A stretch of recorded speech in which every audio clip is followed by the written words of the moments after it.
Emma, what's the latest? What more do we know?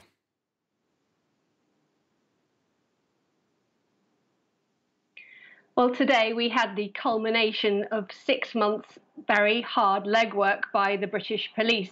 They took 250 officers, 11,000 hours of CCTV, and an awful lot of detective work to establish that two men, named as Alexander Petrov and Ruslan Boshirov, came to the United Kingdom at the beginning of March last year. They spent barely 2 days in the UK, flying in on the 2nd of March and flying back out on the 4th of March.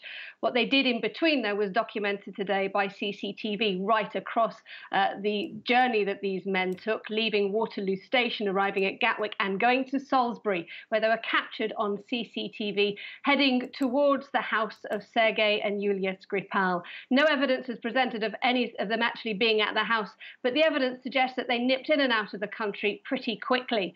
Those two names, it's been suggested, are, well, they belong to legitimate Russian passports, but no one will ever really know if those are really the two men's correct names, because, as you said, they belong to the GRU. They were military intelligence officers, a group to which Vladimir Putin once belonged. And they, as a result, and their adherence to that, it's very unlikely that anyone will ever catch these two men and bring them to justice. Yeah, so that raises the question, if they cannot be caught, and again, this has the trimmings of the Litvinenko affair, what happens next?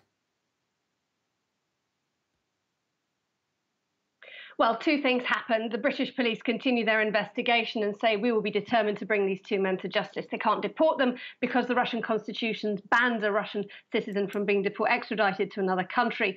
There's a European Union arrest warrant out for these two men, so if they ever tread on EU soil, well, the British Prime Minister has said she'll do absolutely everything to get them brought to Britain, where they face justice. What happens, though, now is more of a diplomatic push. Theresa May was unable to mention a direct connection between the attack on Yulia Skripal and her father to Vladimir Putin, but she did say that the orders came very high up from the Russian state. And as a result, these pictures, which will be broadcast right around the world, of these two Russians wandering through the United Kingdom, freely going to this man's house, were hopefully going to be enough of a diplomatic message to other countries to say, if you didn't believe what the Russians we think are capable of doing on British soil, just look at these pictures.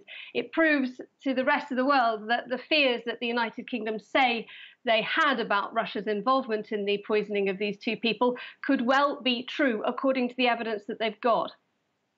Emma Nelson, many thanks for that live update from London.